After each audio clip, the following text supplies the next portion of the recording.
So good morning everyone. अरे good morning बोलो, उधर का ब्रेकअप हो गया क्या सबके एक साथ?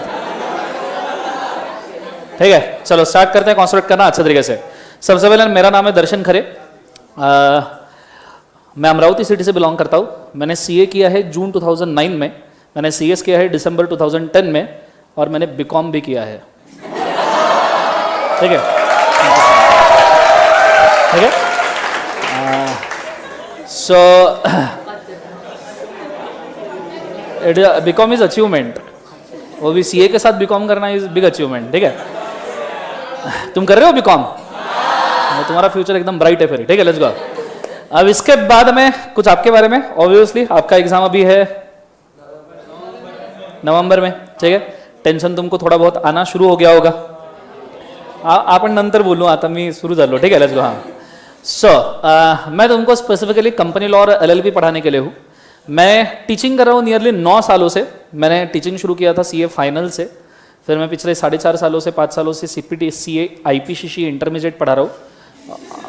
आईपीसीसी इंटर, और पिछले 1.5 साल से मैं सीपीटी पढ़ा रहा था। अभी मैं फाउंडेशन पढ़ा रहा हूँ। ठीक है, मैंने 1.5-2 साल तक जॉब किया था लिस्टेड कंपनीज में, जैसे फिनोलेक्स, स्पाइसर, थर्मैक्स वगैरह के मैंने ऑडिट किए हैं। फिर मेरे को जॉब करके पता चला कि मेरे को जॉब नहीं करना है, तो इसलिए मैं टीचिंग कर रहा हूँ। ठीक है, चलो स्टार्ट करते हैं। कॉन्सेंट्रेट करना है अच्छे तरीके से। ठीक है, क्या शुरू?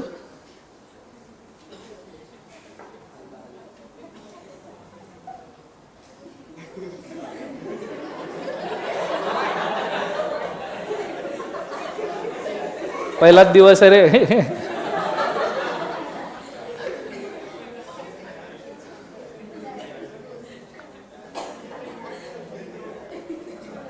काल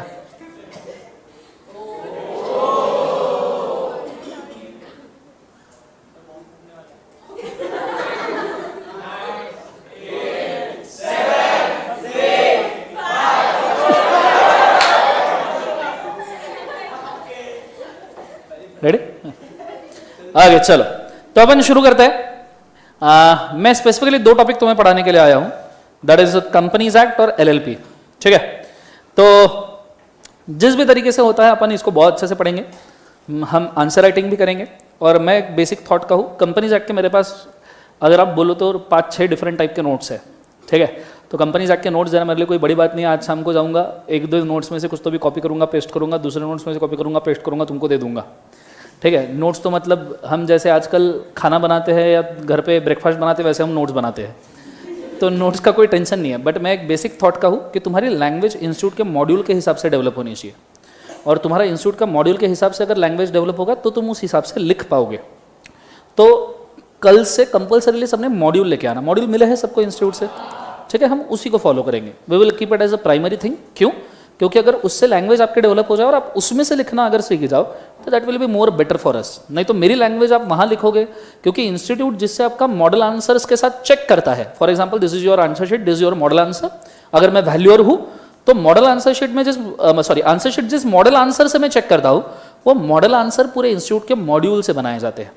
तो अगर तुमने मेरे लैंग्वेज के अंदर लिखा या मेरे तरीके से लिखा और वो मॉडल आंसर से मैच नहीं हुआ, तो इट इज क्वाइट पॉसिबल कि वो आपको उतने मार्क्स नहीं देगा। मार्क्स देगा जरूर, वो उतने नहीं देगा जितने फुल मार्क्स आपको मिलने चाहिए। ठीक है, सो आई एम थिंकिंग ऑफ, हाँ, कॉन्ट्रैक्ट, सेल ऑफ गुड्स और पार्टनरशिप में आप अलग अलग केसेस आते हैं, अलग अलग लिटिगेशंस आते हैं, कई सारे पैरामीटर्स होते हैं कॉन्ट्रैक्ट, सेल ऑफ गुड्स और पार्टनरशिप में। तो उसको अलग अलग नोट से पढ़ा हुआ, पिक्टोरियल प्रेजेंटेशंस में पढ़ा हुआ, ठीक।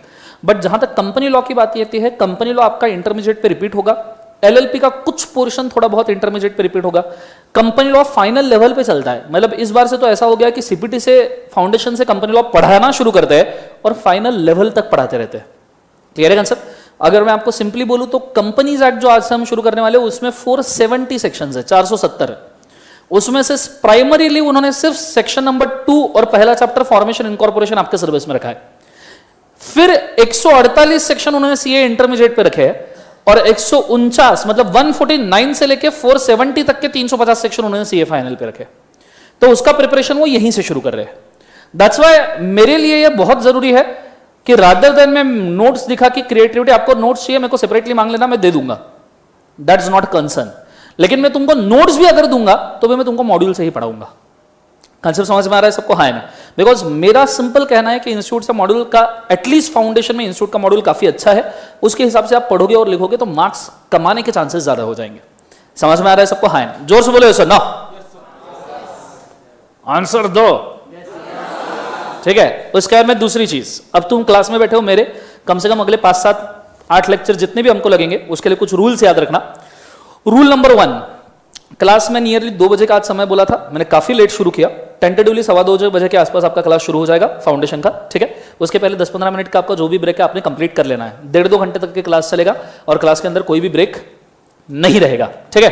क्लास के ड्यूरेशन में कोई भी बंदा सेलफोन यूज नहीं करेगा, ठीक है। मैं उसको बोलूंगा स्विच ऑफ करो, तुम मेरा सुनोगे नहीं। मैं बोलूंगा स्विच ऑफ करो, करोगे? पागल है आदमी, हटे हटे, नहीं करना, राइट। तो एटलीस्ट उसको साइलेंट मोड पे रखो, और मैं जब पढ़ा रहा हूं तो सेलफोन को छूना नहीं। अगर किसी ने सेलफोन को छुआ तो मैं उसका सेलफोन 24 घंटे के लिए कॉन्फिस्केट कर लूंगा, उसके ऊपर चैटिंग भी मैं ही करूंगा। हाँ सच्ची, फिर मत बोलना मेरे को सर मेरा अच्छा रिलेशन चल रहा था तुमने ब्रेकअप करवा दिया। समझ में आ रहा है सबको? हाँ ना? ऐसे मैं ऐसी हरकतें करता नहीं हूं, पर मैं तुम्हारा सेलफोन ले लूंगा और क्लास के एंड में वापस दूंगा। इसी चीज के साथ 2-3 बार अगर बंदा पकड़ा जाता है तो फिर मैं सामने जिससे भी वो चैट कर रहा है मैं उसको फोन कर दूंगा, ठीक है, कि इससे बात मत किया कर, ये पढ़ाई से डिस्टर्ब हो रहा है बंदा। जरूरी है ना, सामने वाले को भी तो पता चलना चाहिए कि वो कितना बड़ा मोटिवेशन है यार डिस्टर्बेंस है। अरे बोलो हाँ या ना, मोटिवेशन हो तो ठीक है, डिस्टर्बेंस है तो क्या फायदा जिंदगी में, ठीक है। ये चीज को याद रखना। तीसरी बात, एक रजिस्टर मेंटेन करो। नियरली आपने लॉ के लिए जो रजिस्टर बनाया होगा उसी को मेंटेन करो, उसके आगे ही मेरे आप चार्ट्स कैरी कर सकते हो। एट द सेम टाइम लिखने की प्रैक्टिस हमको काफी अच्छी खासी करनी है। मेरे को 1-2 लेक्चर अगर ज्यादा लेने पड़े तुम्हारे तो मेरे को कोई उसके अंदर गम नहीं है, ना ही मेरे को दुख है, लेकिन मैं ये चाहता हूं तुम इसको लिखो, क्योंकि अब तुम्हारा पेपर ना एमसीक्यू वाला नहीं है। वो दिन गए कि तुम अक्कड़ बक्कड़ बम्बे टिक 80-90 पूरे टिक 100 में लग गया टिक टिक, हाँ वो दिन गए। अभी तुमको लॉ पूरा का पूरा लिखना है। कंसेप्ट समझ में आ रहा है सबको? तो हम लिखने की ही मैक्सिमम प्रैक्टिस करेंगे। कंसेप्ट समझ में आ रहा है सबको? बोलो हाँ है ना? चल, वैसे रोहन सर ने तुमको बहुत तूफान तरीके से लॉ पढ़ाया ही होगा, आई am very sure of that. कुछ कंसेप्ट्स मैं मेरे तरफ से थोड़े बहुत बेसिक्स वाले क्लियर कर दूं, ठीक है, थोड़े बहुत। What is law?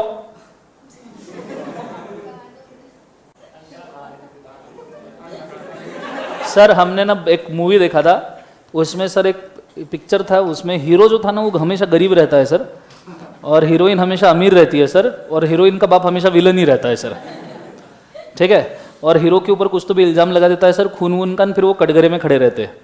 फिर वो कोर्ट रूम का सीन है, एक काला कोट पहन के आदमी जज बन के बैठा रहता है, वो बूढ़ा सा, ठीक है, और फिर हीरो कटघरे में खड़ा रहता है, उसके ऊपर वो खतरनाक वाला वकील काला कौवा, ठीक है, वो एलिगेशन लगाते रहता है कि इसने खून किया है, इसने मर्डर किया है, मर्डर 1, मर्डर 2, मर्डर 3 किया है, ठीक है।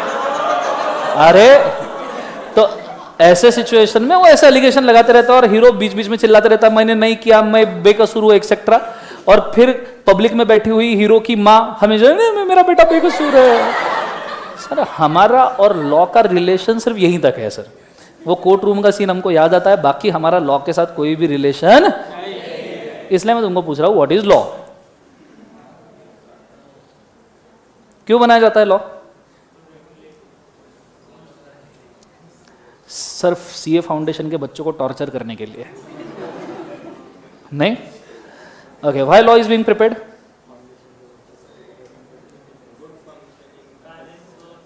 Okay, let me rephrase my question. मैं मेरे क्वेश्चन को थोड़ा सा रिफ्रेज करता हूं, माइट भी आपको कुछ समझ में आए। मैं ये नहीं पूछ रहा कि भैया सिम्टम क्या है, ना ही मैं पूछ रहा हूं ट्रीटमेंट क्या है, मैं पूछ रहा हूं डिसीज क्या है जिस डिसीज के वजह से लॉ बनाया गया। ऐसा क्या प्रॉब्लम था कि लॉ बनाने की जरूरत आनी पड़ी? इलीगल काम हो रहे थे। What is definition of illegal? Sir जो लॉ के बाहर है वो इलीगल है। मैं इसलिए तो मैं पूछ रहा हूं लॉ क्या है। अब फॉर एग्जाम्पल तुम जिन चीजों को इलीगल बोलते हो, लेट्स आइडेंटिफाई दैट।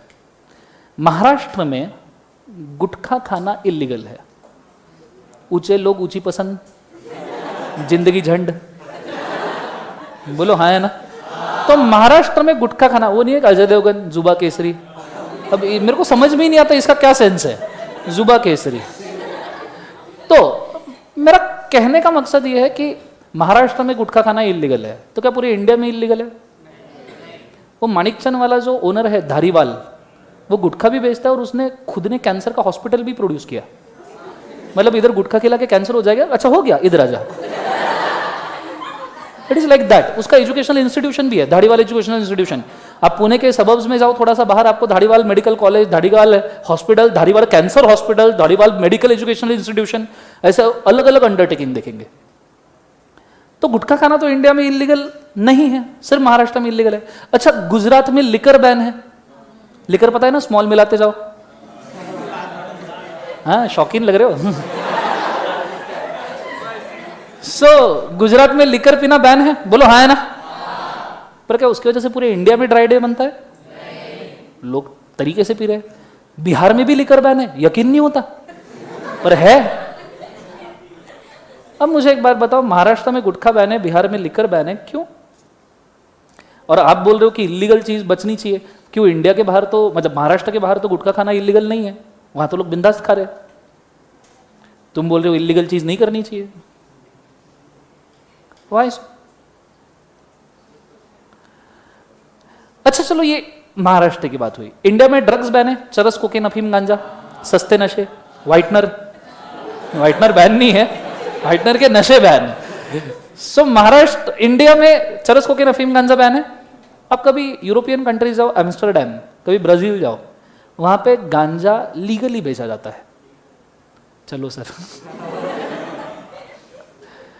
तो तुम्हारी इलीगल की डेफिनेशन भी काफी सब्जेक्टिव है। जो तुम्हारे लिए इलीगल है वो किसी और के लिए नहीं है, और जो किसी और के लिए लीगल है वो तुम्हारे लिए इलीगल है। वाई? अपन बहुत बेसिक पे डिस्कशन करने वाले आज। ये सब ना, ये होता रहेगा, दैट्स नॉट अ क्वेश्चन। मेरे को सिलेबस खत्म करने के लिए तुम 2-4 लेक्चर 8 घंटे, I will finish it off, रप। बट तुमको पता ही नहीं लॉ क्या है, तो मैं तुमको पढ़ाऊं क्या लॉ क्या है? सो बोलो, व्हाट इज लॉ? सर ऐसा कभी सोचा ही नहीं आज तक के। हाँ, मैं उसी के लिए मेरे को भेजा है कि तुम ऐसा सोचो अभी। So tell me, what is law?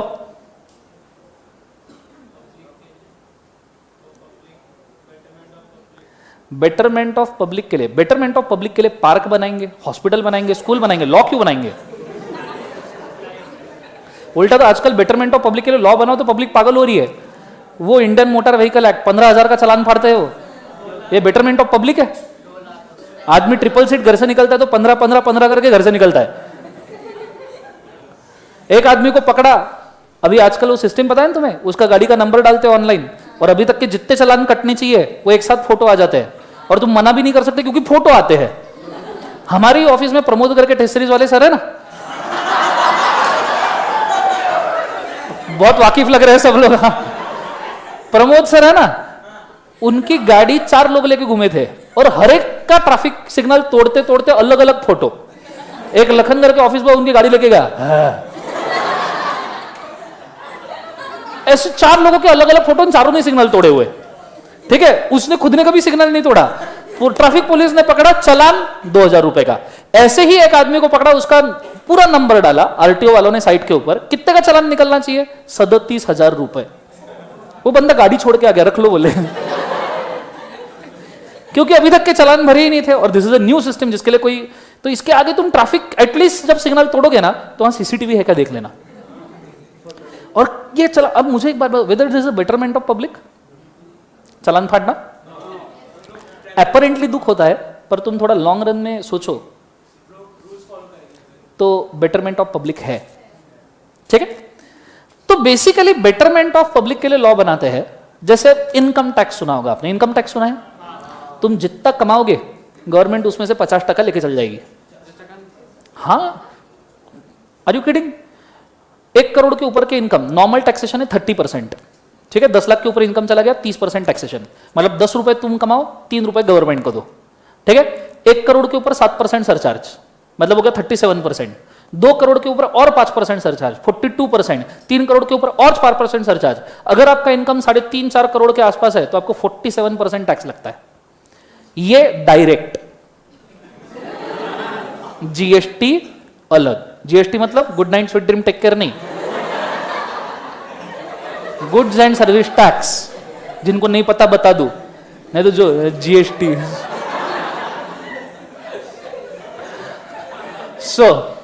So tell me, tax तुमको जो लगाया जाता है whether it is for betterment of public? हाँ मत बोलना, मेरे को बहुत पे करना पड़ता है। But actually it is also for betterment of public, because तुमसे टैक्स नहीं लेंगे तो देश चलेगा कैसे? इतने बड़े इंफ्रास्ट्रक्चर, इतने बड़े हाईवेज, एयरपोर्ट्स, रेलवेज, ये सब कैसे मेंटेन होंगे? सो व्हाट इज लॉ?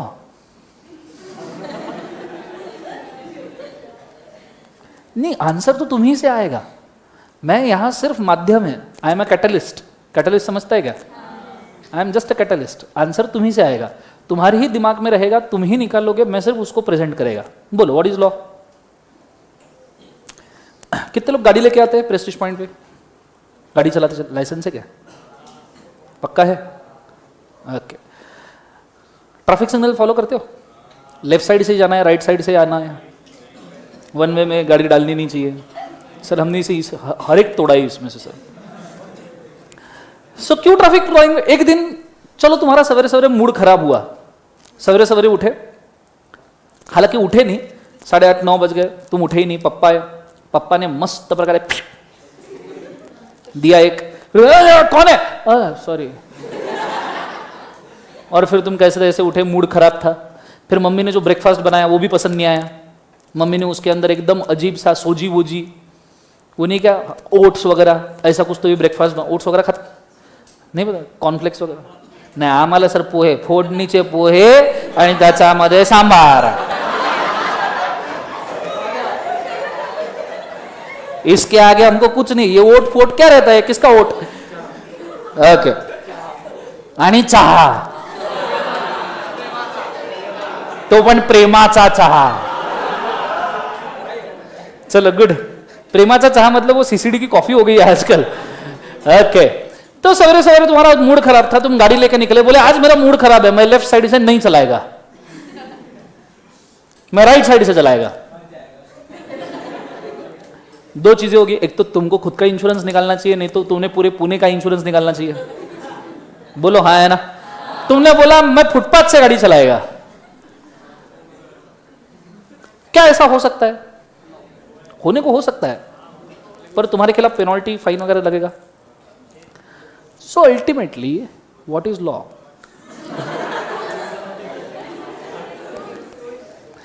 मैं घूम फिर के उधर, जब तक आंसर तुमसे नहीं आता मैं इधर ही चटका रहेगा। मेरे को पूरे 2 घंटे इसके ऊपर देने पड़े, I will be very happy, लेकिन मैं तुमको जिंदगी भर के लिए ये लॉ याद करवा के जाएगा आज।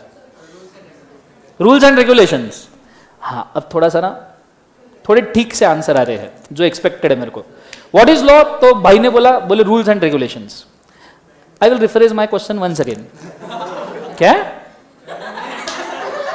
क्या बहन भाई? हाँ। सो रूल्स एंड रेगुलेशन, अब अच्छे से सुनना।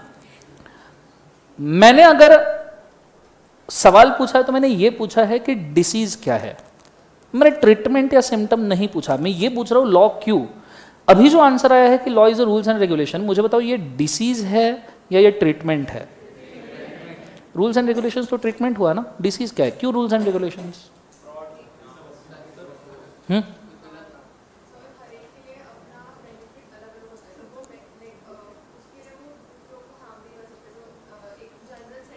हाँ, बस इस पूरे सेंटेंस में मेरे को एक ही वर्ड पसंद आया। ना मतलब not to offend you, I am very sorry, पर मेरे को जो एक्सपेक्टेड आंसर था वही एक वर्ड मेरे को समझ में आया। इन्होंने बोलते बोलते पूरे सेंटेंस में बोला कि हर एक का बेनिफिट अलग होता है और हर बंदा खुद के बेनिफिट के लिए किसी और को हार्म कर सकता है। एंड जहां ये वर्ड आया ना, हार्म, डैमेज, ये डैमेज को क्योर करना है तो लॉ चाहिए। ठीक है सर? कैसे? कुछ भी उठा के कुछ भी फेंकोगे, हम मान लेंगे, पागल है क्या?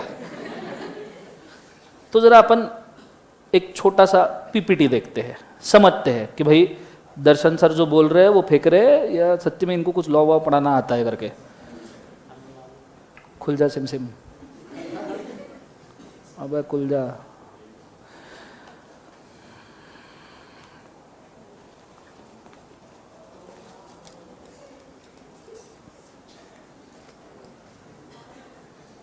चल शुरू करें।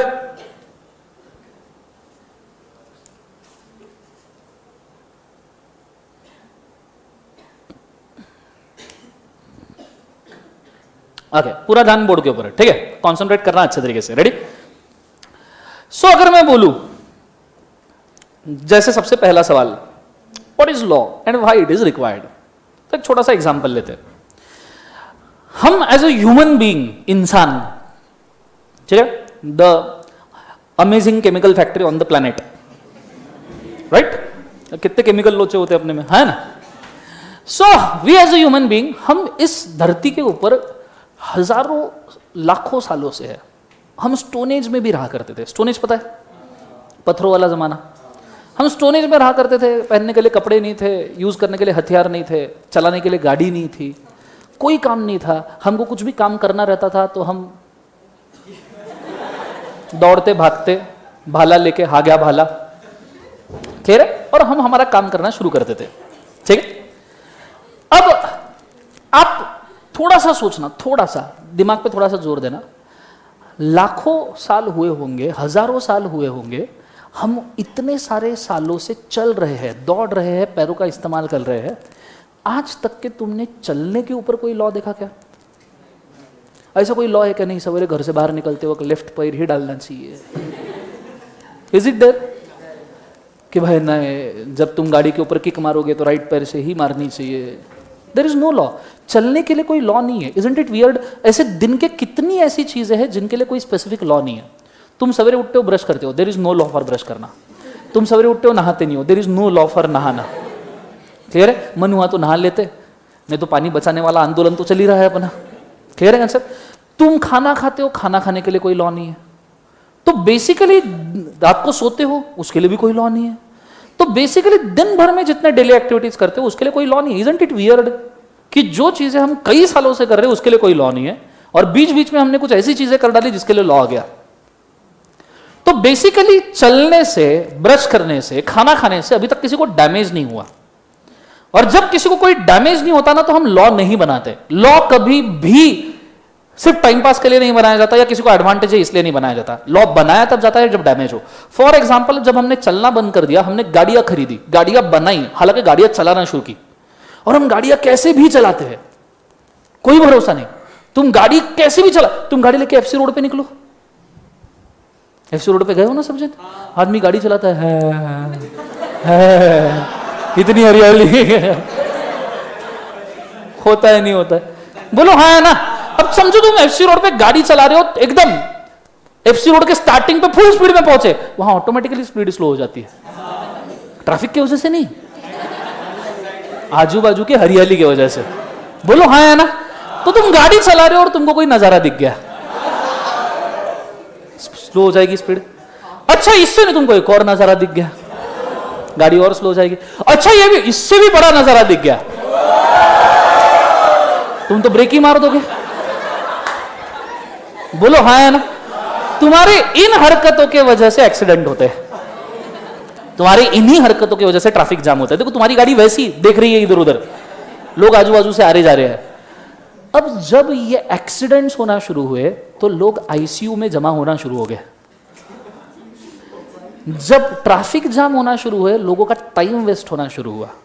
और जब हमको यह समझ में आया कि भाई गाड़ी चलाना ये इंसानी फितरत में नेचुरली सेफ साइड नहीं आ रहा है, तो हमने इंडिया का पहला ऐसा लॉ बनाया जो इस ट्रैफिक को कंट्रोल करे, और नाम रखा इंडियन मोटर व्हीकल एक्ट, जिसमें अभी अमेंडमेंट आए फाइन वाले। समझ में आ रहा है? Indian motor vehicle act 1988। आपको जो लाइसेंस मिलता है ना, इसी में मिलता है। आपको जो भी ट्रैफिक के rules, regulations, traffic science follow करने पड़ते हैं, सब इसी में फॉलो करने पड़ते हैं। आपका ट्रैफिक सिग्नल के डेफिनेशन भी इसी में है, रेड, ग्रीन, ऑरेंज। हालांकि हमारे लिए डेफिनेशन अलग है। ग्रीन मतलब लेट्स गो, ऑरेंज मतलब let's go fast, and red मतलब इफ देयर इज नो मामू लेट्स गो। बराबर है ना? हाँ है ना। सो बेसिकली देखा जाए तो ये सब इंडियन मोटर व्हीकल एक्ट में। अब ये इंडियन मोटर व्हीकल एक्ट क्यों बनाया गया बेटा? Why it is required? ये तब हुआ है जब लोगों ने एक्सीडेंट किए, लोगों ने ट्रैफिक जाम किए। जब पब्लिक को ये समझ में आने लग गया कि भाई इन एक्सीडेंट में, इन ट्रैफिक जाम से हमारा ही लॉस है, तो पब्लिक ने गवर्नमेंट की तरफ देखना शुरू किया कि भाई ये इतना सारा डैमेज हो रहा है, कुछ तो बनाओ इसके लिए। और तब जाके गवर्नमेंट ने लॉ बनाया। तो लॉ क्यों बनता है? The law is not made for preparation sake. बनाने के लिए नहीं बनाते। The situation demands the law. There is a history behind every law. If you read the history thoroughly, it will help you to understand the law better. Following are few examples of the law which came as a consequence of history. अब कुछ ऐसे और example जो हमने damage रोकने के लिए बनाए. ये फोटोज देखे, भोपाल गैस ट्रेजेडी सुना है. 1984 में यूनियन कार्बाइड कंपनी ने 2-3 दिसंबर को एक गैस लीक हुआ था, मिथिल आइसोसाइनाइड. नाउ साइनाइड ये ऐसा सब्सटेंस है कि उसके अंदर अगर अपन ऐसे निडल डाले और ऐसे टोचे तुमको, तो तुम 1 मिनट में निपट जाओगे. It is that poisonous. और ऐसा गैस लीक हुआ था भोपाल में, रातों रात 2800 लोग मर गए. और वहां से लेके आज तक नियरली 15-20 हज़ार लोग मर गए. 5 लाख लोग इसके चपेट में आ गए. 40 से 50 हज़ार लोग परमानेंटली डिसेबल हुए. 1-1.5 लाख लोग टेम्पररी डिसेबल हुए. खास बात तो यह है, उस वक्त हमारे पास भोपाल गैस ट्रेजेडी के लिए लॉ ही नहीं था. ट्रेजेडी हुई 2-3 दिसंबर 1984 को, और इसका लॉ हमने बनाया 1985 में, डैमेज होने के बाद, कि भाई ऐसा डैमेज वापस से इस इंडिया में ना हो. क्योंकि इंडिया के लिए सबसे पहले ही कौन सिचुएशन था, इंडिया को मालूम भी नहीं था. तो ऐसा कभी नहीं होता कि आप पहले लॉ बनाते हो और फिर हरकतें होती है. हरकतें पहले होती है, वो हरकतें डैमेज करती है और फिर आप लॉ बनाते हो. This is a definition of the law, this is a need of the law. ऐसा कभी भी डायरेक्टली पहले लॉ आता है और फिर लोग उसके अंदर काम करना शुरू करते हैं, ऐसा नहीं होगा. पहले लोग गलत करते हैं, डैमेज करते हैं, और तभी लॉ बनाया जाता है. कंसेप्ट समझ में? आपको क्या लगता है, अगर भोपाल गैस ट्रेजेडी नहीं होता तो क्या लॉ बनाने की जरूरत थी? There is no need. Parliament के पास इतना समय नहीं है कि वो इसके ऊपर वेस्ट करेंगे. कंसेप्ट समझ में आ रहा है? दूसरा एग्जाम्पल, हुंडा, डाउरी. बारातियों का स्वागत तो पान पराग से ही किया जाएगा. बोलो हाँ है ना? अब मुझे एक बात बताओ, हुंडा या डाउरी ये पुश्तों से चलता आ रहा है. राजा महाराजा भी डाउरी लेते थे, हुंडा लेते थे. लेकिन उसका लॉ देखो कब आया है, 1961. तो क्या डाउरी कंसेप्ट 1961 से ही शुरू हुआ क्या? कितने सालों से है. समझ में आ रहा है सबको? हाँ है ना? तीसरा, ये फोटो देखा है, कौन है? कसाब. ये इसको फांसी दिया जा रहा था. इसने रेलवे स्टेशन में मुंबई में 200-300 लोगों को मार डाला एक साथ. उसको जब फांसी दिया जा रहा था, ह्यूमन राइट्स कमीशन वाले आए थे. ह्यूमन राइट्स वाले पता है ना, बोले इसको फांसी मत दो, ये ह्यूमन है. मेरी तो इच्छा हो गई थी इसके साथ उनको भी लटका देवे, एक बार का टंटा ही मिट जाए. हमेशा कैसे इनह्यूमन लोगों के पास में तुम आते हो ह्यूमन राइट्स मांगने के लिए. ये भी फोटो आपने देखा होगा. सर संजय दत्त सर इम्प्रेजेंट, सर टेररिस्ट थोड़ी था. मेरे को बहुत नहीं, मूवीज में दिखाया होगा सब ठीक है, लेकिन मूवीज में वो दिखाया जाता है जिसकी इमेज बनती है. अलिगेशन था कि संजय दत्त ने AK-47 रखी थी. जब उसको पूछा क्यों, तो बोले डिफेंस के लिए. मुझे एक बार, डिफेंस के लिए AK-47? रिवॉल्वर नहीं मिलती क्या? रिवॉल्वर का लाइसेंस नहीं मिलता है? तुम्हारे पापा सेलिब्रिटी नहीं है जो तुमको लाइसेंस नहीं मिलेगा. डैड सेलिब्रिटी, बंदा सेलिब्रिटी, और आराम से पुलिस ऐसे लोगों को लाइसेंस भी देता है और पुलिस प्रोटेक्शन भी देता है. AK-47, कल तुम न्यूक्लियर बॉम्ब रखोगे, प्रोटेक्शन चाहिए. फोड़ ही दो ना, एक काम करो. कौन सा कंटेंशन हुआ ये? फिर उसको आर्म्स एंड एम्यूनेशन एक्ट के अंदर कन्वर्ट करना पड़ा. फिर उसके अंदर पेनल्टी बोली क्योंकि टेररिस्ट का दाग नहीं लगना चाहिए. But it is a simple logic. The person who want to defend himself, he will ask for police protection, he will keep a revolver, not unlicensed terrorist equipment AK-47 या AK-56 जो भी थी. सो ये आपको बताऊं तो इंडिया में terrorism का इसके पहले भी लॉ था, टाडा, जो था 1985 में. ये वापस अमेंड किया गया 2002 में जब पार्लियामेंट पे अटैक हुआ. उसके पहले 15 साल हम चिल्ला रहे थे, अरे लॉ चेंज करो रे, चेंज करोगे. पार्लियामेंट वाले सुन ही नहीं रहे थे. ठीक है, फिर पार्लियामेंट वालों के पास बम फूटा, बूम. अरे बोले यहां तक पहुंच गए, अब तो बनाना पड़ेगा. ठीक है, और इनकी इतनी फटी, फ्रैंकली, नॉर्मली हम लॉ बनाते हैं ना तो लोकसभा राज्यसभा में अलग अलग पास होता है. ये लॉ ऐसा है कि लोकसभा राज्यसभा एक साथ बैठे और पास किया. इतनी फट गए.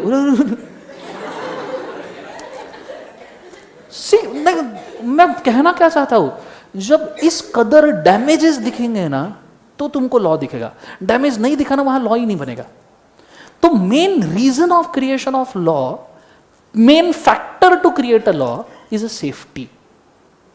कि देश की जनता सेफ रहनी चाहिए भाई। Safety is very essential element. Safety from anything, terrorist, firing, bomb blasting, जो भी ले लो, किसी भी चीज, एक्सीडेंट से भी सेफ्टी। और जब कभी कोई लॉ तुमको सेफ्टी दे तो फिर वो उसके बारे में सोचते हैं कि भाई दूसरी चीज क्या देनी चाहिए, तो देते हैं बेनिफिट। अब ऐसा नहीं है इनकम टैक्स में आपसे सिर्फ इनकम टैक्स वसूला जाता है। इनकम टैक्स आपसे जब वसूला जाता है, if I am not wrong, India में 3.5 लाख 4 लाख करोड़ का टैक्स जमा होता है पर ईयर, डायरेक्ट टैक्स। इतना टैक्स में से पहला पोर्शन आपको शायद नहीं पता होगा, ये इंडियन डिफेंस को जाता है, दैट इज सेफ्टी। पर दूसरा पोर्शन इनकम टैक्स का वो यूज करते हैं एयरपोर्ट्स बनाने के लिए, रेलवेज बनाने के लिए, बस सर्विसेज बनाने के लिए। इमेजिन अगर एयरपोर्ट, रेलवेज और बस सर्विसेज नहीं होते तो तुमको तुम्हारा प्लेन लेके घूमना पड़ता था, तुम्हारी ट्रेन या तुम्हारी बस लेके घूमना पड़ता था। आज अगर तुम सवेरे सपना देखो ना कि मेरे को दिल्ली जाना है, within 2 hours you will be there. लोग सवेरे दिल्ली जाते हैं, काम करते दिन भर, शाम को वापस भी आ जाते हैं पूना में। अगर एयरपोर्ट ही नहीं होते, गवर्नमेंट एयरपोर्ट पे खर्चा ही नहीं करता था, तो हो सकता था क्या? This benefit. क्लियर है कंसेप्ट सबको? हाँ है ना? तो लॉ के 2 फैक्टर है, पहला कौन सा? सेफ्टी, दूसरा कौन सा है? बेनिफिट। कंसेप्ट समझ में आ रहा है? ये 2 लिखने पड़ते हैं लॉ में कि भैया ये हम सेफ्टी प्रोवाइड कर रहे हैं, ये बेनिफिट हम दे रहे हैं, पर 2 फैक्टर अज्यूम्ड होते हैं। अब जैसे ये वाला देखो, फायर फाइटर्स, ये सेफ्टी भी है, बेनिफिट भी है। फायर फाइटर्स आपको आग से बचाते, कहीं आग लगी है घर में, दुकान में, दिल में, बचाते हैं, ठीक है? Fire fighters will save you, but at the same time बड़े बड़े कंस्ट्रक्शंस के अंदर फायर फाइटर्स को यूज किया जाता है। आपको पता है इंडिया नहीं, पूना में एक रूल है, पुणे म्युनिसिपल कॉर्पोरेशन का, एनीवन नो दिस? अगर आपके बिल्डर की बिल्डिंग 11 मंजिल या उससे बड़ी है तो आपको कंपल्सरीली फायर फाइटिंग सिस्टम आपके बिल्डिंग में इंस्टॉल करना पड़ेगा, हर फ्लैट में, हर रूम में। मैंने अभी फ्लैट लिया 13वें फ्लोर पे, उसके अंदर हर रूम में उन्होंने वो लाल पाइप डाल के रखे कि कभी भी अगर धुआं डिटेक्ट हुआ तो सीधा स्प्रिंकलर शुरू हो जाते हैं, घर में बरसात। सच्ची, ये पुणे म्युनिसिपल कॉर्पोरेशन का रूल है कि घर में धुआं हुआ होना नहीं चाहिए, नहीं तो सिस्टम ऑटोमेटिक ऑन हो जाएगी। और सिर्फ मेरे घर के नहीं, मेरे घर में धुआं हुआ ना, सबके घर पे बरसात। कितना मजा ना? मैं सोच रहा होली के दिन यही करेगा मैं। मस्त अगरबत्ती लेगा, जलाएगा, उसमें भी थोड़ा सा टॉपअप चाहिए तो ऊपर चढ़ना, बिल्डिंग के जो टंकी उसमें कलर डाल देने का। मजे ही मजे है। गुड आइडिया ना? ये करना, लेकिन मेरा नाम मत लेना। सो बेसिकली देखा जाए तो पूना में रूल है कि भाई फायर फाइटर्स जो है वो बेसिकली तुमको 11वें मंजिल से ज्यादा की बिल्डिंग कंस्ट्रक्ट करने में हेल्प करेंगे। क्लियर? अब ये 2 फैक्टर तो लिखने पड़ते हैं। क्या कर रहे हो? ऐसे बुक पे सिर रखने से विद्या डायरेक्टली अंदर नहीं चली जाती, पढ़ना पड़ता है। ठीक है, लेट्स गो।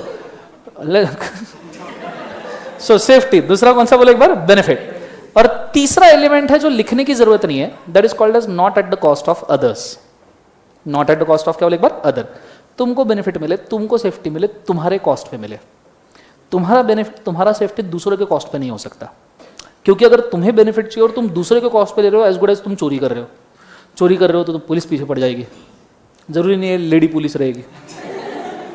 समझ में आ रहा है सबको? हाँ, नहीं तुम तो और चोरी करोगे। ठीक है? So it should be not at the cost of others. What do you mean not at the cost of others? Anyone?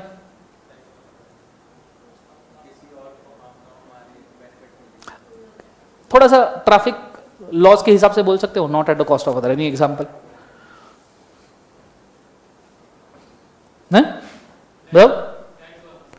Tax भरना पड़ेगा। ये ट्रैफिक से क्या रिलेशन है इसका? आजकल फाइन इतना है, टैक्स जैसे ही लगता है। हाँ, अच्छा तुम सीए क्यों कर रहे हो? सीए मेरे को ये बहुत अच्छा लगता है। जब मैं ऐसे, अब फाउंडेशन के बच्चे एकदम क्लियर रहते हैं, सीए क्यों कर रहे हैं? सर पैसा, गेम ओवर। इंटर के बच्चों को पूछो सीए क्यों कर रहे हैं? सर नाम होना चाहिए। फाइनल के बच्चों को पूछो सीए, सर सेल्फ सेटिस्फैक्शन, क्योंकि तब 2-3 अटेम्प्ट लग चुके होते हैं ना। क्लियर है?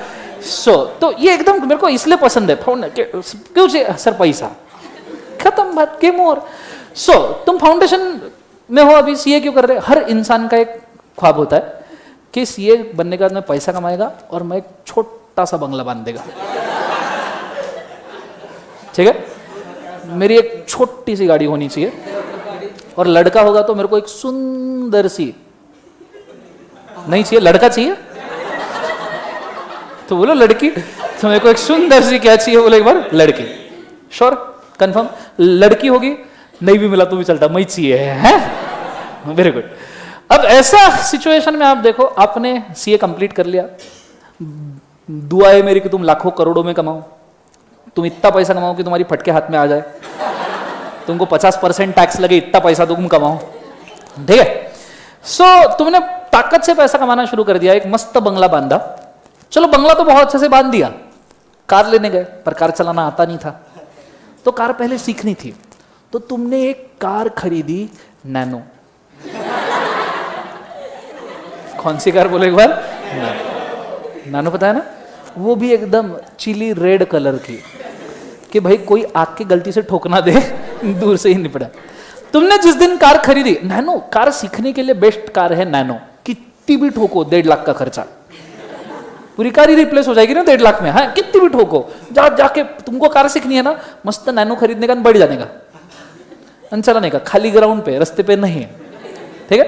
तुमने कार निकाली, जिस दिन खरीदी तुम बहुत खुश थे, बोले कार मेरी, दिन मेरा, आज मैं जैसा चाहूंगा वैसा चलाऊंगा, शोरूम फोड़ के का तुमने कार बाहर निकाली, रास्ते पे आए, एक्सेलरेटर पे फुल पैर लगाया जोर से, कार फुल स्पीड में भाग रही है, नैनो की स्पीड मतलब 60-70, ठीक है, हाँ। सो कार फुल स्पीड में भाग रही है, तुमने खिड़कियां खोल दी, मस्त हवा आ रही थी, air force coming in and going out, हाँ, तुम फुल स्पीड में कार भगाए जा रहे हो, मजा आ रहा है जिंदगी में, अरे वाह नई कार एक्सेट्रा, सामने आया रेड सिग्नल, तुम बोले कार मेरी, दिन मेरा, मैं नहीं रुकूंगा, और तुमने ऑल एक्सेलरेटर दबाया, तुमने सिग्नल तोड़ा, और बीच चौक में जाके तुमने BMW 7 सीरीज को ठोक दी। एक्टिंग तो ऐसे कर रहे हो जैसे तुम्हारी BMW थी, वाह। सो BMW 7 सीरीज, अरे मेरी BMW नहीं है वो, मेरे को वी स्मार्ट ने गिफ्ट की हुई है, कसम से, तुमको नहीं मालूम, तुमको स्टोरी नहीं मालूम, मैं वी स्मार्ट में कुछ 1 साल पहले पोछा लगा रहा था नीचे, सच्ची में, तो इतना जबरदस्त टाइल पे पोछा लगाया, विशाल सर आए, उस टाइल में ऐसे लाइट का रिफ्लेक्शन आया और विशाल सर के चेहरे पे आ गया, तो विशाल सर बोले तू कितना अच्छा पोछा लगाता है, एक काम करिए BMW रख ले। सच्ची है, अरे सच्ची में, मेरे को वी स्मार्ट से सिर्फ 10,000 रुपए पर महीना मिलता है,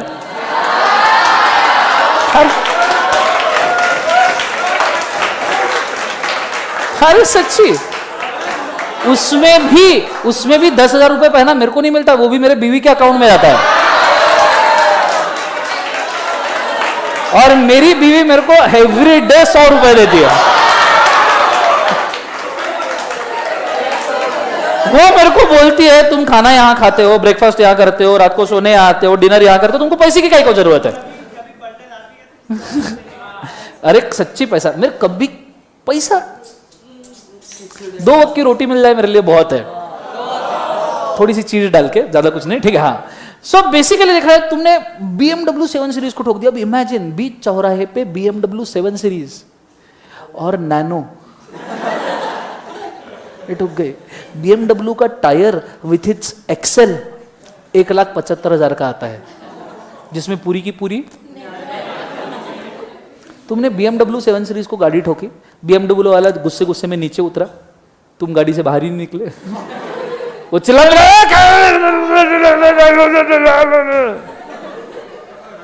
तुम बोले अच्छा हाँ।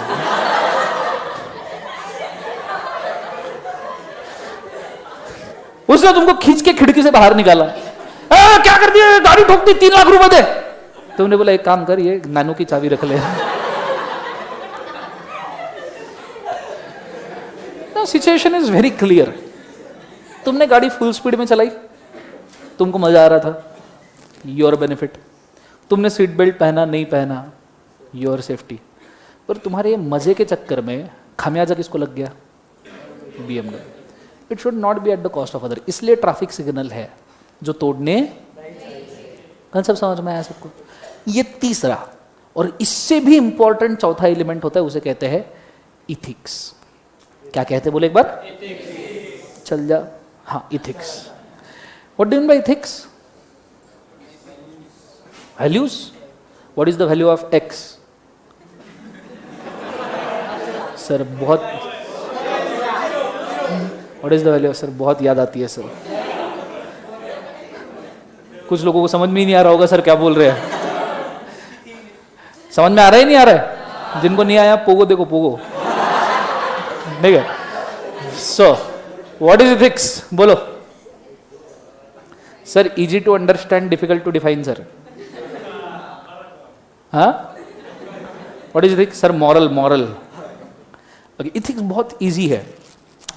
भगवत गीता में एक वर्ड ऐसे संस्कृत में सेंटेंस आता है, धर्मः मतिभ्यः उद्घृतः. धर्मः मतिभ्यः उद्घृतः. वापस क्या क्या मत करना, वैसे भी बोलने का समझ में तो आने नहीं वाला तुमको. ठीक है. इसका मतलब होता है धर्म. धर्म मतलब इथिक्स. मति मतलब दिमाग. उद्घृतः मतलब जन्म लेना. धर्म दिमाग से जन्म लेता है. दिमाग काम तब करता है जब सिचुएशन का एनालिसिस करता है. तो सिंपली धर्म ये सिचुएशनल एनालिसिस से जन्म लेता है. कैसे? Let's take an example. 12वीं का एग्जाम हो गया ना सबका? पास हो गए? पक्का पास हुए? 10वीं वगैरह दिया था ना? वाइल्ड कार्ड एंट्री नहीं कोई? 12वीं का एग्जाम पास किया. पार्टी की पार्टी? पार्टी नहीं की? अच्छा, फाउंडेशन के बाद पार्टी करोगे? पास नहीं करोगे? पास होने के बाद पार्टी नहीं करोगे तुम? मेरे को भी पार्टी नहीं दोगे? देगे नहीं दोगे? ओके. तो अब मेरा सवाल है, तुम पार्टी करोगे. समझो एक दिन तुम मस्त फाउंडेशन पास करके पार्टी में चले गए. ठीक है. डांस फ्लोर पे पार्टी कर रहे हो तुम, बिना कुछ पिए. ठीक है. तो माहौल बनाना पड़ेगा. Dance floor. हाँ. तो डांस फ्लोर पे अजीब अजीब लोग नाच रहे हैं. उसमें तुमने खुद का पूरा कंट्रीब्यूशन दिया. ठीक है. तो डांस फ्लोर पे अलग अलग लोग नाच रहे हैं, तुम भी उसके अंदर भिड़ गए कि नहीं मैं भी मेरी भड़ास निकालूंगा. ठीक है. मेरे तरफ देखो, मेरे तरफ देखो.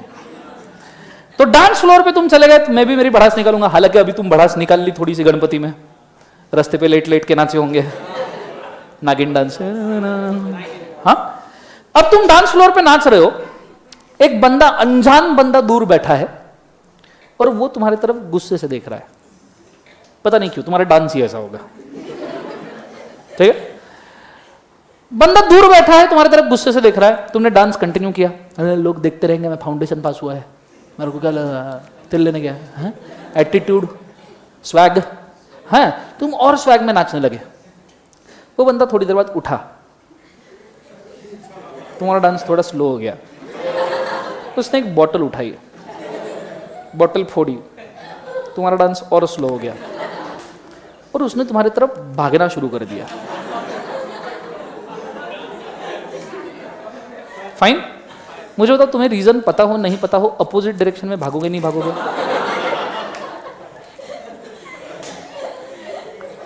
पक्का भागोगे. अब तुमने हिंदी मूवी देखी पुरानी, उसके अंदर क्या बोला जाता है कि मुजरिम को दफा 302 के तहत मर्डर के चार्ज में फांसी की सजा दी जाती है. अब मुझे एक बात बताओ, तुम्हारा मर्डर करने आ रहा है, तुम क्या बोलोगे? रुक रुक, तेरे को मालूम है दफा 302 के तहत तेरे को फांसी हो सकती है. उसको दफा बाद में लगेगी, पहले तुम दफा हो जाओगे यहां से. बराबर है? बोलो हाँ है ना. अपोजिट डायरेक्शन में भागोगे नहीं भागोगे? तो तुमने अपोजिट डायरेक्शन में भागना शुरू किया. ऐसे मस्त चल रहा है मेरी को राउंड. ठीक है. मस्त गोल घूम रहे, 2-4 किलोमीटर घूम लिए, अच्छा वर्कआउट हो गया. ठीक है. और फिर तुमने सोचा मैं क्यों भाग रहा हूं और ये कौन है जिससे मैं भाग रहा हूं. तो तुमने आजू बाजू देखा, तुमको 2 बॉटल दिखी. तुमने 2 बॉटल उठाई, दोनों फोड़ी. तुम उसके तरफ पलटे, बोले आ.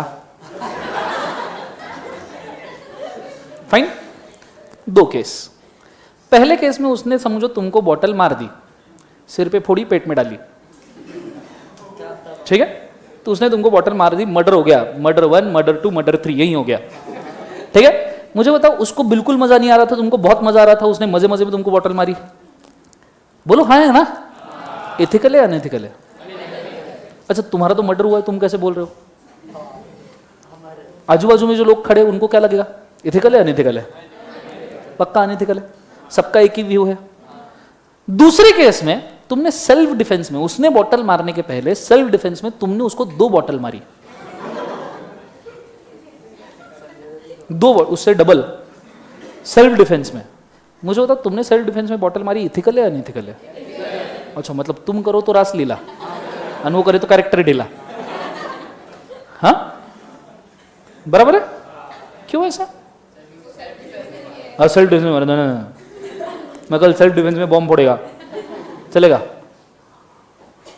सो व्हाट इज इथिक्स? धर्म मतिभ्य उद्गृता। इथिक्स या सिचुएशनल एनालिसिस से जन्म लेता है। इथिक्स की कोई डेफिनेशन नहीं है, it is a thing to be understood. What is right in such a situation? चोरी करना पाप है, चोरी करना अनइथिकल है, क्लियर? ऑर्फन बच्चा है, अनाथ, खाने पीने को कुछ नहीं मिलता, इसलिए उसने चोरी किया, नहीं खाएगा तो मर जाएगा। बोलो इथिकल है अनइथिकल है? तो जरूरी नहीं है कि तुम्हारे जो लॉज है ना वो हर बार इथिकल ही चीज बोलेंगे। दैट्स वाई हर लॉ के अंदर ना इथिक्स अज्यूम्ड होता है। जो 4 फैक्टर मैंने बोले ना, उसमें लास्ट फैक्टर एथिक्स हमेशा अज्यूम्ड होगा। क्या होगा बोले एक बार? अज्यूम। ये दोनों फैक्टर अज्यूम होते हैं। ऐसा नहीं लिखा जाता कि मैं भाई लिख रहा हूं income tax act, this law is very ethical, नहीं, ये दोनों अज्यूम किए जाएंगे, लिखेंगे हम सिर्फ 2। ये है पूरा बेसिक ऑफ लॉ कि लॉ क्यों बनाया जाता है और कितने फैक्टर के ऊपर डिपेंड होता है।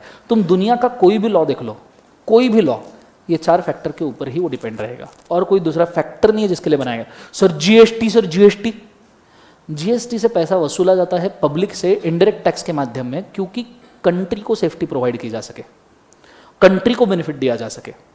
और जीएसटी में तुमसे पैसे लेते हैं तो तुम्हारे लिए ही इंफ्रास्ट्रक्चर क्रिएट करता है, तो तुम्हारी ही कॉस्ट पे चल रहा है। और ऑब्वियसली जीएसटी का पैसा ड्रग्स वग्स बेचने में तो नहीं लगाती ना गवर्नमेंट। हाँ, वो करप्शन करते हैं, दैट इज अलग task, but obviously main purpose तो है कि उसको इथिकल चीज़ों के लिए यूज करना चाहिए। आइडिया क्लियर है? तो ये होता है लॉ। अब समझ में आया पक्का? तुम कोई भी लॉ उठा के देख लो, या 4 पैरामीटर में फंसेगा मतलब फंसेगा, क्योंकि ये 4 पैरामीटर छोड़ के है ही नहीं कुछ। समझ में आया पक्का? जोर से बोलो सर ना, तो नीचे मस्त हेडिंग डालो, व्हाट इज लॉ।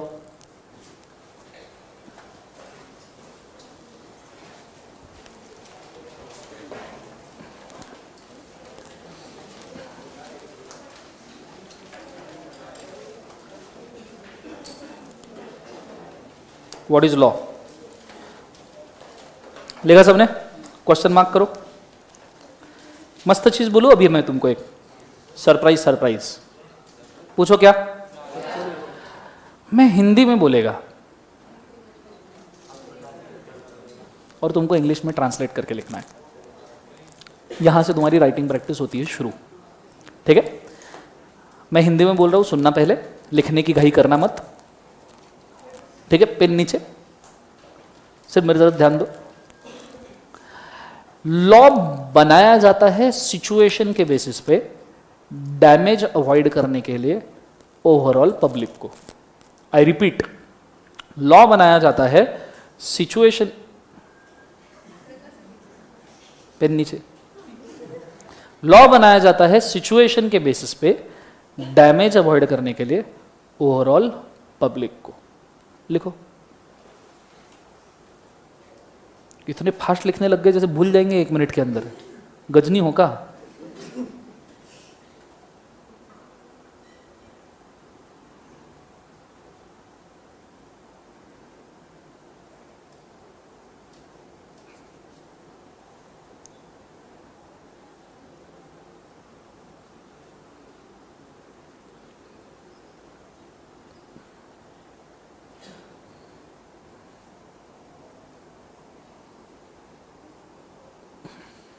लिखा सबने? साइड वाले को पढ़ने को दो जरा।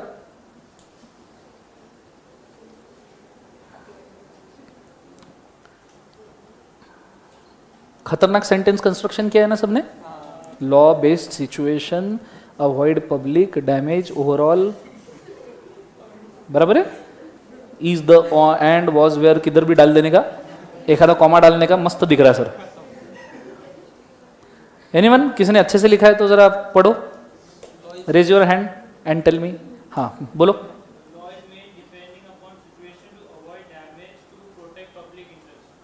Okay, very good. सुना? अबे सुना कि नहीं सुना? तो जैसे भूत जैसे क्या दिख रहे हो, बोलो ना एक बार, जोर से पढ़ो बेटा वापस से। Law is made depending upon situation to avoid damage to protect public interest. अच्छा सेंटेंस है। लॉ इज मेड, आगे क्या था? हाँ sorry, law is made depending on situation to avoid damage in overall public interest. फिर अब देखो एक चीज तुमने याद रखना, सब बच्चे फाउंडेशन में बोलते हैं सर लिखने नहीं आता, लिखने नहीं आता, लिखने नहीं आता। I will tell you a crux, लिखना। और ऐसा नहीं है कि मैं तुमसे करवा रहा हूं, तुम इंटर में आओगे मैं तुमसे यही करवाऊंगा। मैं अभी भी बोलता हूं जितने तुम कंसेप्ट पढ़े हो ना, जितने भी कॉन्ट्रैक्ट बोलो, सेल ऑफ गुड्स बोलो, पार्टनरशिप बोलो, क्या ना ऐसे कंसेप्ट याद है तुम्हें?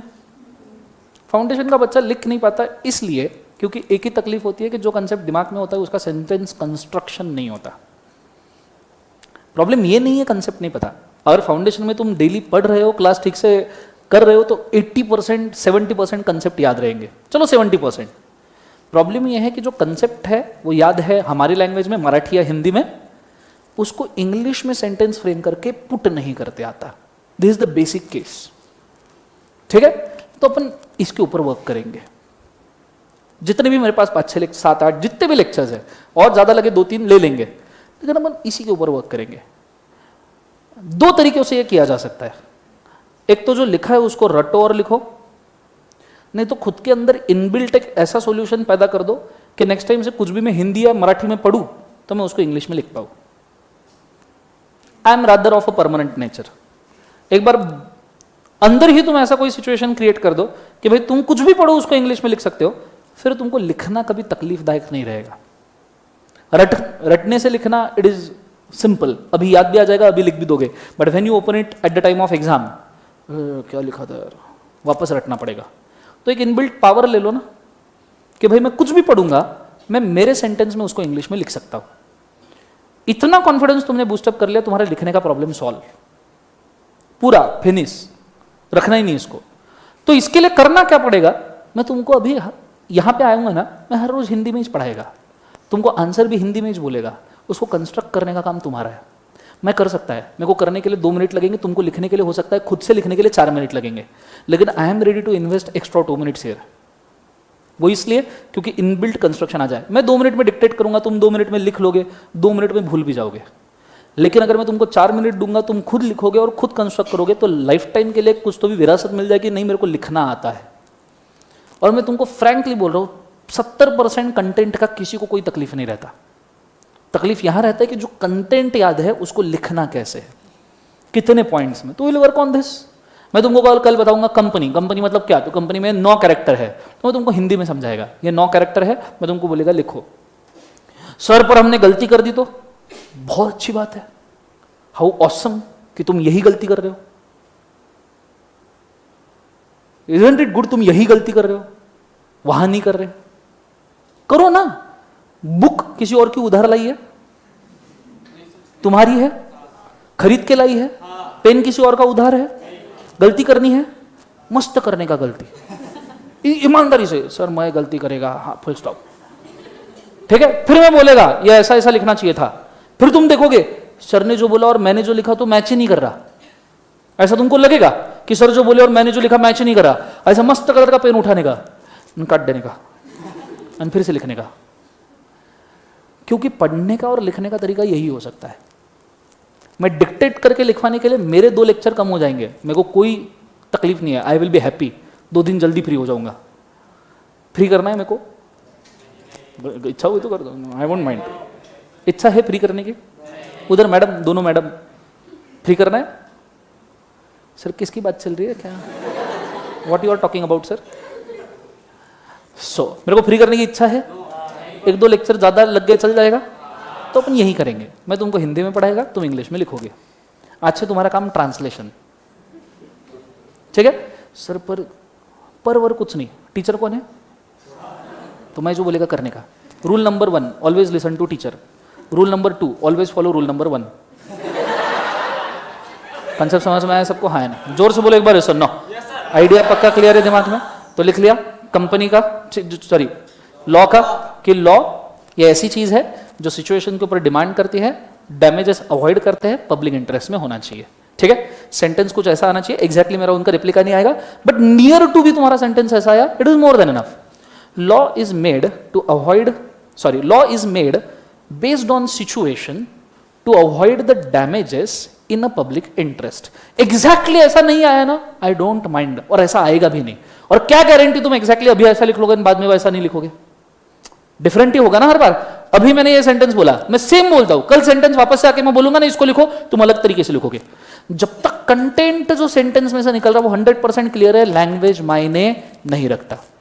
फिर बच्चे मेरे को पूछते हैं, सर लॉ की लैंग्वेज लिखनी चाहिए क्या, लॉ की लैंग्वेज लिखनी चाहिए क्या? मैं बोलता हूं हाँ लिखनी चाहिए। लिख सकते हो? बोलो लिख सकते हो? लॉ की बेयर टेक्स्ट की लैंग्वेज लिखनी चाहिए, लिख सकते हो? तो पूछ क्यों रहे? क्लियर है ये? तो अपने को ये क्लियर है हम लॉ की लैंग्वेज नहीं लिख सकते, तो अपन क्या कर सकते? अपन एक ही चीज कर सकते, हम 100% कंटेंट से ही लिख सकते, is the end was where हम डाल देंगे। आइडिया क्लियर है? मेरे को 3 वर्ड चाहिए, सिचुएशन बेस्ड, डैमेज अवॉइड करना है, पब्लिक इंटरेस्ट। ये 3 वर्ड में तुम कुछ इधर as, is, the, was, where कुछ भी घुसेड़ो, जब तक उस सेंटेंस का कुछ तो भी मीनिंग निकल रहा है अच्छा वाला, तब तक मेरे को कोई तकलीफ नहीं है। It should sound similar, not exactly same. ठीक है, वापस बोलता हूं, लॉ इज सिचुएशन बेस्ड। अब देखो मैं खुद भी बोल रहा हूं तो मैं सेकंड टाइम और डिफरेंट बोल रहा हूं। Law is made as a situation based to avoid the damages in a public interest. Similar sounding है, more than sufficient. Idea clear है? पक्का जोर से बोले सर ना। दूसरा पॉइंट आपको लिखना है, लिखना नहीं है पहले सुन लो। लॉ ये 4 फैक्टर्स के ऊपर डिपेंड होता है, और 4 फैक्टर्स है safety, benefit, not at the cost of other, ethics. लिखो।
चलो डन एवरीबॉडी? लिख लिया सबने? चारों फैक्टर नीचे लिखे क्या? कैसे लिखे? एक ही लाइन में 1 2 3 4 करके लिखे जरा। क्या किया तूने? लिखा में अच्छे से लिखा करो जरा। ठीक है, तुम यहां जैसे लिखने की आदत लगाओगे एग्जाम में वैसा ही रेप्लिकेट होगा, ये चीज को याद रखना। तुम यहां बुरी आदतें लगाओगे एग्जाम में बुरा ही बाहर निकलेगा, तुम यहां अच्छी आदत लगाओगे एग्जाम में अच्छा ही बाहर आएगा। क्लियर है कंसेप्ट? चल यहां तक आइडिया क्लियर है बच्चों सबको? बोलो हाँ है ना। नाउ लेट्स गो, हम straight away introduction to the companies act से शुरू करते हैं। ठीक है, अब इंट्रोडक्शन टू कंपनीज एक्ट में मेरे को कुछ पैरामीटर्स आपको बोलने हैं कि कंपनीज एक्ट मतलब क्या है। अब मुझे एक बात बताओ, अभी तक हमने लॉ बनाने का जो बेसिक देखा उसके हिसाब से आपको क्या लगता है क्यों बनाया होगा कंपनीज एक्ट? क्यों बनाया होगा? कंपनी ऐसा कोई भी काम ना करे जिससे पब्लिक को डैमेज हो। बोलो हाँ है ना। पर कंपनी ये नेचुरल पर्सन है या आर्टिफिशियल पर्सन? तो कंपनी कैसे काम करेगी? मतलब कंपनी के बिहाफ पे मैनेजमेंट ऐसा कोई काम ना करे? बोलो हाँ है ना। ओके, तो बेसिक कंपनीज एक्ट बनाने के पीछे का मकसद है कि इंडिया में कंपनीज जो चल रही है वो लोगों को डैमेज ना करे, वो अच्छे से चले, लोगों को बेनिफिट दे, तो इंडिया में कंपनी चल सकती है। This is a primary rule. अब कंपनीज एक्ट इंडिया में जो सबसे पहला बना था वो था 1866 वाला, जो अंग्रेजों ने हमको दान में दिया था। फिर वो अमेंड हुआ 1882, फिर वो और अमेंड हुआ 1913, फिर और अमेंड हुआ 1942, फिर और अमेंड हुआ 1956, और अभी हम जो पढ़ रहे हैं वो है कंपनीज एक्ट 2013। मैं 50 साल से पढ़ा रहा है कंपनीज एक्ट, होश करो 1956 से पढ़ा रहा है मैं। 1956 का लास्ट कंपनी लॉ था ना, वहां से पढ़ा, कितने साल हो गए, हुए 50 साल, है ना। सो कंपनी, मैं जब पढ़ाना शुरू किया था 2011 में, at that time 1956 companies act पढ़ाया करता था। फिर 2014 में आया कंपनीज एक्ट 2013। तो पहले 4 साल जिंदगी के मैंने कंपनीज एक्ट 1956 पढ़ाया, और 2014 से लेकर अभी तक 5 साल हो गए companies act 2013, how it works. ठीक है, अब अगर मैं तुमको सिंपली बोलूं तो नए कंपनीज एक्ट में कुछ चीजें तुमको याद रखनी है, बेसिक। ठीक है, इस पूरे कंपनीज एक्ट में 470 सेक्शंस है। सब जन बोलो कितने सेक्शंस है?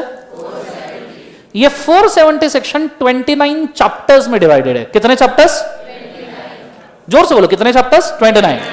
और ये 470 सेक्शंस और 29 चैप्टर्स के साथ 7 शेड्यूल्स है। कितने शेड्यूल? कंसेप्ट समझ में? बस इतना याद रखो। अब ये 29 चैप्टर कौन से, ये तुम्हारे सिलेबस में नहीं है। अगर तुम बोलो तो मैं रप 29 चैप्टर्स के नाम बोल दूं और लिख भी दूं, that is not a task कि कोई इंटर फाइनल पे मैं यही काम करता हूँ जिंदगी में, दूसरा मेरे पास काम है नहीं। ठीक है, पर तुम्हारे सिलेबस में नहीं है तो अपन इस चीज के ऊपर ध्यान नहीं देंगे, हम सिर्फ इस पे ध्यान देंगे कि बेसिक में हमको क्या क्या पता होना चाहिए कंपनीज एक्ट का। तुम्हें कंपनीज एक्ट इस हिसाब से एप्लीकेबल नहीं है कि तुम इसको इंप्लीमेंट करो, तुम्हें इस हिसाब से एप्लीकेबल है कि तुमको इसका इंट्रोडक्शन पता हो। कंसेप्ट समझ में? तो will just take a introduction कि भाई 470 सेक्शन 29 चैप्टर्स विद 7 शेड्यूल्स। यहां तक समझ में है सबको? हाँ, जोर से बोलो सर। नो, तो नेक्स्ट चीज तुमको तुम्हारे रजिस्टर में लिखनी है। क्या लिखनी है? कंपनीज एक्ट, ये रुको, सुन लो पहले। कंपनीज एक्ट ये बनाया गया है कंपनीज को रेगुलेट करने के लिए और कंपनीज का डैमेज रोकने के लिए। आई रिपीट, कंपनीज एक्ट बनाया गया है कंपनीज को रेगुलेट करने के लिए और कंपनीज का डैमेज रोकने के लिए। रुको रे स्टैचू, जब तक मैं खत्म ना करूं, लिखो ना बोलूं, तब तक कोई नहीं लिखेगा। कंपनीज एक्ट बनाया गया है कंपनीज को रेगुलेट करने के लिए और कंपनीज से होने वाला डैमेज रोकने के लिए। समझ में आए? जिसके अंदर हमारे कंपनीज एक्ट का ईयर है 2013, उसके सेक्शन है 470, उसके चैप्टर है 29 और शेड्यूल है 7। ये पूरा एक साथ लिखना है। ठीक है, गो फॉर इट, करो ट्राई।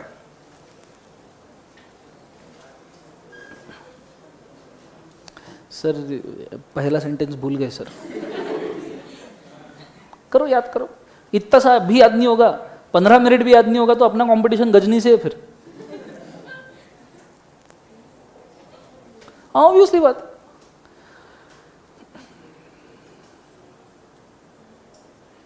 नहीं याद आ रहा तो दोस्त को पूछ सकते हो, इसकी भी प्रैक्टिस होनी चाहिए ना थोड़ी, एग्जाम में जरूरत पड़ी तो।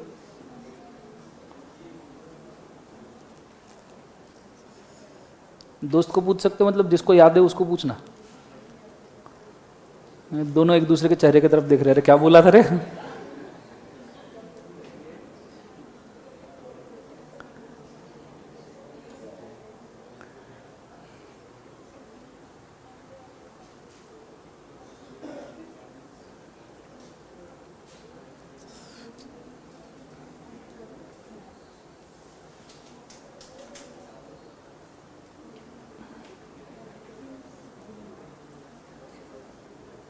हो गया? सब लिख लिया? सर याद ही नहीं आ रहा। यही होता है, एग्जाम में भी यही होगा। तो दिमाग को जरा जोर दो, मैं वापस बोलेगा नहीं। तो मेरे तरफ ऐसे आस के नजर से देखोगे, हाँ बिल्कुल नहीं, नो होप्स। करो याद, लिखो। नेक्स्ट टाइम जब मैं बोलूंगा तब और अच्छे से ध्यान दोगे फिर।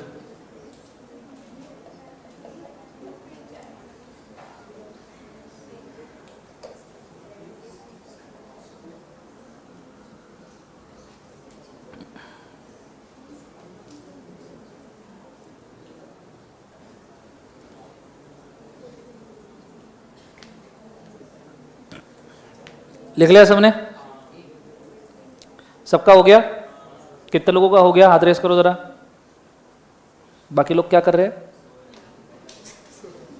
हम याद कर रहे हैं सर। अच्छा, क्या लिखा? Companies act is formed to regulate the companies and to avoid the damages caused by the companies. ठीक है, which contains, नहीं, the act belongs from कौन सा ईयर है? 2013 and contains क्या? 470 section 29 चैप्टर्स एंड 7 शेड्यूल्स, ऐसा लिखना है। सिमिलर साउंडिंग भी रहा तो भी चलेगा, एग्जैक्टली सेम होने की जरूरत नहीं है। लिख लिया सबने पक्का? बोलो हाँ है ना। अब सवाल होता है कि सर आप कंपनीज एक्ट बोल रहे हो, कंपनीज एक्ट बोल रहे हो, पर कंपनी का है ये तो बताओ पहले। ठीक है, कंपनी का है ये समझना है पहले आपको। तो मैं तुमको ना मस्त कंपनी का डेफिनेशन लिख के बताता है।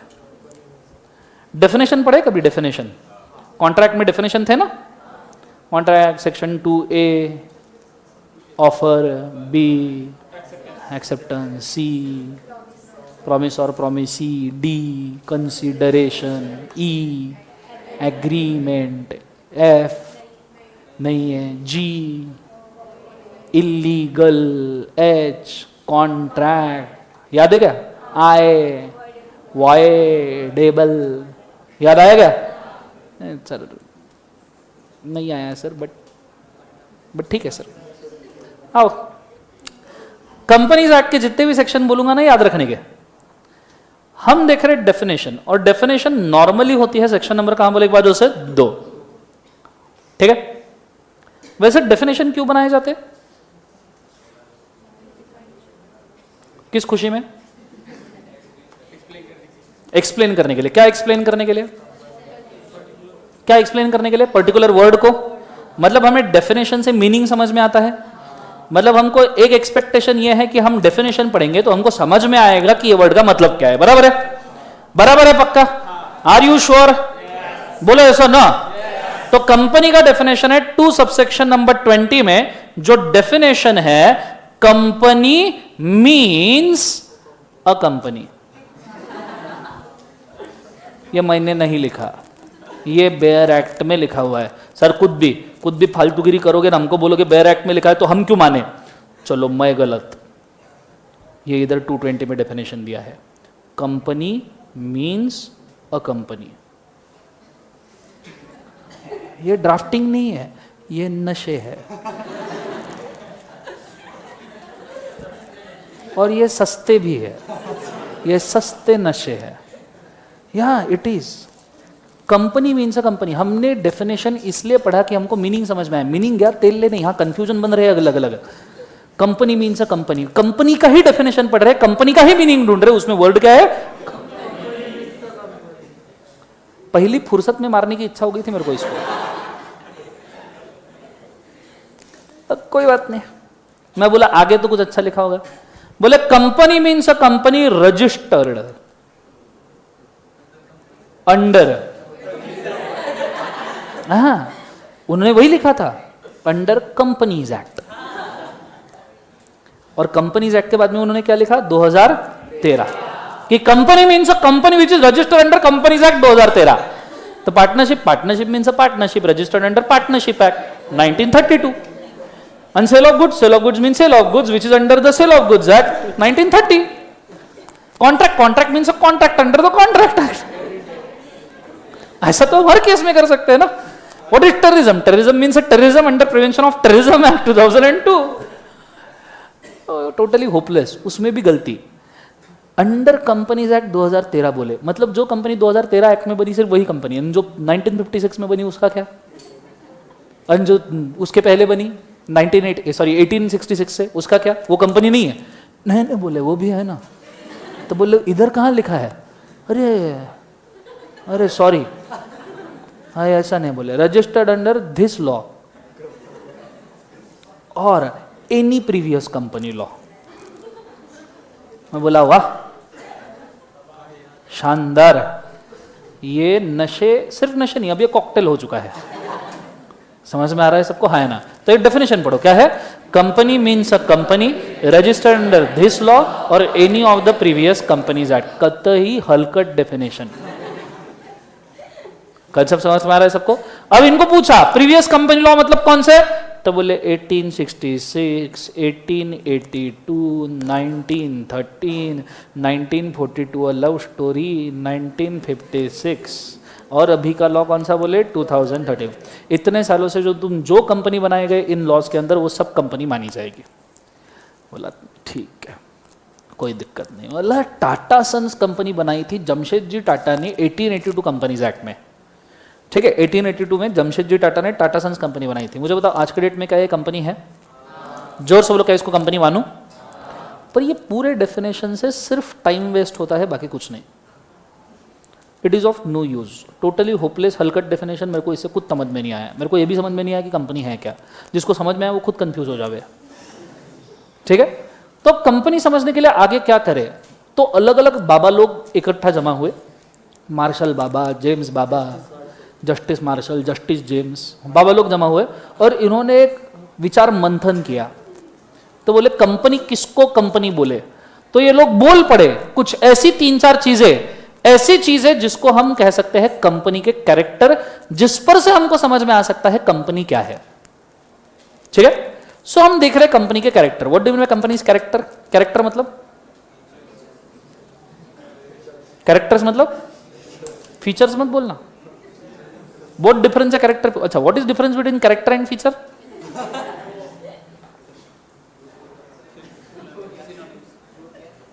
नहीं, नाम बोलो बेटा। सुशांत, रुशांत, रुषा। हाँ, रुषा। कार्यक्रम की पात्र घटनाएं काल्पनिक, वास्तविक जीवन से कोई संबंध नहीं। यदि किसी घटना के साथ समानता होती है मात्र संयोग कहा जाएगा। ध्यान दो। सो रुषा जो है, रुषा सीए कर रहा था, रुषा सीए हो गया। जैसे ही कोई लड़का सीए हो जाता है ना, या लड़की सीए हो जाती है, उसके घर वाले उसके पीछे पड़ जाते हैं कि तो बहुत खुश दिख रहा है, अब शादी कर ले। ठीक है, तो रुषा के घर वाले रुषा के पीछे पड़ गए, शादी कर शादी कर शादी कर शादी कर। रुषा परेशान हो गया, ठीक है बोले। तो रुषा के घर वालों ने रुषा को पूछा तेरे को लड़की कैसी चाहिए? अब अगर रुषा के घर वालों ने रुषा से पूछा तेरे को लड़की कैसी चाहिए, रुषा क्या बोलेगा? हॉट चाहिए। ऐसा बोलेगा क्या? अरे बोलेगा क्या? तुमको लगता है क्या ऐसा बोलेगा?